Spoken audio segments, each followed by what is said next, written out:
Dan sementara mereka di tengah jalan mereka menjadi tahir. Kata tahir ini luar biasa. Dan sementara mereka di tengah jalan mereka menjadi sembuh. Bukan, baca lagi. Menjadi tahir. Ini yang saya curiga. Saya gak bisa buktikan. Tapi saya pikir sungguh-sungguh dengan saya renungkan. Saya baca ayat ini mungkin sudah ratusan kali atau ribuan kali. Tapi saya renungkan yang disebut tahir itu mungkin ya. Mungkin ya. Hanya Tuhan yang tahu. Tapi pasti sampai imam itu menyebut mereka tahir itu gak main-main. Itu jalan 10 orang. Jarinya sudah gak ada. Keluar jari. Ini bukan magic show. Hidup. Makanya itu 9 langsung lari ke rumah happy. Hanya 1 yang kembali ke Yesus. Itu keluar anggota badannya. Mujizat seperti ini mungkin kita sudah jarang dengar. Di zaman Smith Wigglesworth. Tahun 19 sekian puluhan. Itu orang tidak punya kaki. Dikasih sepatu. Apa enggak pengkhotbah ini gila? Nggak ada kaki bawahnya ini. Legnya ada, footnya nggak ada. In Jesus name. Press. Keluar sepatu, sorry. Keluar kaki. Keluar sepatu bukan mujizat, toko sepatu bisa. Kalau keluar sepatu jangan bilang mujizat. Nanti latah kita dikit-dikit miracle. Keluar kakinya. Orang nggak punya bola mata, pluk, keluar. Nggak punya alat pendengaran, bahkan telinganya nggak ada lubangnya, bisa dengar. Saya mau beritahu, are things like this impossible? Kalau gitu jangan percaya Yesus. Yesus lahirnya dari perut perawan. Yesus itu bangkit loh ya. FYI for your information, orang mati bangkit. Kuburnya kosong. Mau debat di Israel ini kubur Yesus yang sah, itu yang sah. Saya nggak peduli, kuburnya kosong, terserah lu mau kuburan mana, Yesusku nggak di sana. I want you to know bahwa mereka di tengah-tengah jalan menjadi tahir. Ini saya sebut creative miracles of missing body parts. Mujizat penciptaan bagian-bagian tubuh yang hilang. Seorang dari mereka ketika melihat bahwa ia telah sembuh, kembali. Orangnya kembali 1. Sambil memuliakan Allah dengan suara nyaring. Bukan kayaknya, 1 ini orang Samaria. 9 bukan lucu ya. 9 ini orang Yahudi. Karena Yesus berkata, mana itu semua yang 9 anak Abraham? Yang 1 ini bukan. Karena ini kan di perbatasan Samaria Galilea. 9 itu tidak kelihatan ekornya setelah disembuhkan. Cuma 1, orang Samaria. Herannya gitu, ketika kusta, musuh pun bisa bersatu. Karena sama-sama dikucilkan. Ketika angka mereka jumlahnya jadi kecil. Dulu mereka kan asiknya rame-rame sama suku sendiri. Tapi ketika mereka menderita, lawan pun jadi kawan. Kusta itu jadi berkat karena membuat Samaria dan Galilea bersatu. Orangnya. Tapi yang Samaria kembali, yang Galilea enggak. Yang orang-orang nelayan gali itu, keluarga-keluarga nelayan, mereka enggak kembali, tapi Samaria enggak. Dia balik. Dia kembali sambil memuliakan Allah dengan suara nyaring, ayat 16. Lalu tersungkur di depan kaki Yesus. Dan mengucap syukur kepadanya. Orang itu adalah seorang Samaria. Musuh orang Yahudi. Sampai hari ini. Lalu tersungkur di depan kaki Yesus. Saya ulangi lagi. Orang Samaria itu tersungkur di depan kaki Yesus. Saya mendapat sebuah kata-kata hikmat. Miracles always bow.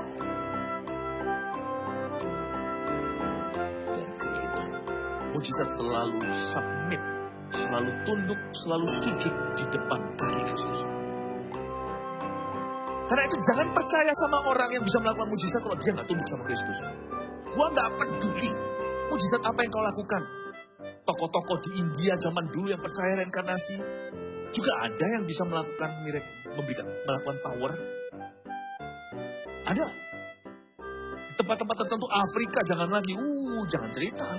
Afrika itu gak tahu yang mana hoax, yang mana enggak. Tapi saya punya beberapa teman misionaris di Afrika yang bukan orang sini. Mereka berkata di sana black magic-nya Anda belum melihat. Afrika itu gila sekali. Kuasa gelapnya, voodoo-nya, ininya. Bagi saya sih, waktu saya diberitahu itu, saya gak meremehkan, cuma saya berkata, singa sebesar apapun, semua sudah dikalahkan oleh Yesusku. Yesus itu bukan kalahkan roh jahat, dia kalahkan Lucifer ke bawah, semuanya kalah. Tapi kita gak boleh remehkan. Bayangin, kalau kita mau memberitakan Injil di dunia okkultisme seperti itu, kalau kita sendiri gak percaya kuasa Roh Kudus.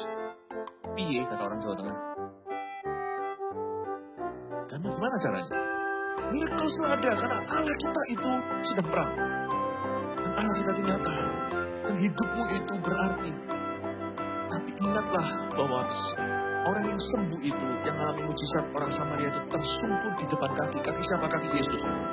Buat sebuah peraturan, miracles always bow to Christ and to God and to His truth. Mujizat selalu harus sebelum dan sesudah akan sujud di bawah kaki Tuhan Yesus dan kebenarannya. Kalau ada orang melakukan mujizat, lalu berkata Yesus bukan Tuhan, tapi dirinya Tuhan. Yesus hanyalah Mesias. Jangan mau ada pertemuan orang itu. Kalau ada orang melakukan sebuah mujizat, orang lumpuh berjalan. Lalu setelah itu dia berkata bahwa Yesus ciptaan, dia hanyalah nabi. Janganlah menerima mujizatnya, karena mujizat sejati harus occur, harus terjadi lewat tangan orang percaya kepada Tuhan Yesus. Saya nggak ngawur semerta-merta terima aja apa saja yang sifatnya supranatural. Bahaya. Jangan tanya dari mana kuasa itu. Kalau kita baca di kitab Keluaran, yang bisa lakukan keajaiban itu bukan hanya Musa. Tongkatnya orang-orang pintarnya Firaun juga bisa. Namun ular yang jadi dari tongkat Musa makan mereka semua. Tapi ada batasnya ketika Musa memukul debu lalu berubah menjadi lalat pikat. Mereka semuanya kesaksian begini. Semua semua dukunnya Firaun berkata begitu. Ini the finger of God. Ini adalah jarinya Allah. Kami tidak bisa buat yang begini. Ketika membuat semua air menjadi darah, mungkin kayak gitu-gitu dia masih bisa. Tapi satu hal ketika Tuhan marah, beda sudah. Waktu didatangkan kegelapan, didatangkan bisul, dukun-dukun dan orang-orang pintar itu semuanya juga kena bisul-bisul itu. Mereka menderita, tapi mereka nggak bertobat. Tapi satu yang mereka tidak bisa lakukan, mencabut nyawa, memberi nyawa, mereka tidak bisa kan. Ini bisa ketika anak sulung mereka sendiri mati, anak hewan mereka yang sulung juga mati. Seluruh Israel mati kecuali seluruh umat Mesir mati kecuali yang di Goshen, yaitu orang-orang Israel keturunan Yusuf itu dan suku-suku Yakub. Mereka sempurna, tidak ada nyamuk yang gigit sapi mereka, tidak ada hujan batu belerang, tidak ada kematian. Pintu mereka diolesi oleh darah anak domba.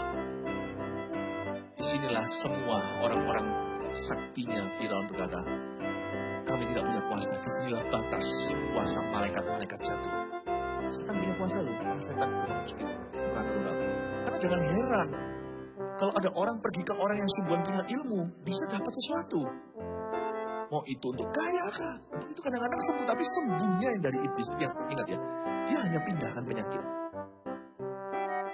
Sembuh yang permanen itu hanya Tuhan. Tapi sembuh pun ingat ya, kita tetap akan mati. Elisa pun mati sakit, namanya hidup di dunia ini banyak edukasi.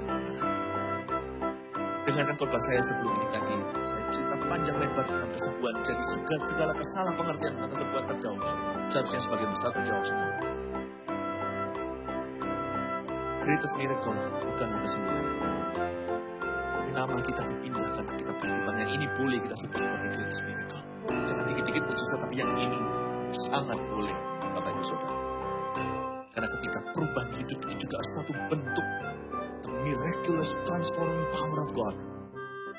Kuasa mujizat, kuasa perubahan hidup. Transformasi, transfigurasi dari Tuhan kita. Oh haleluya.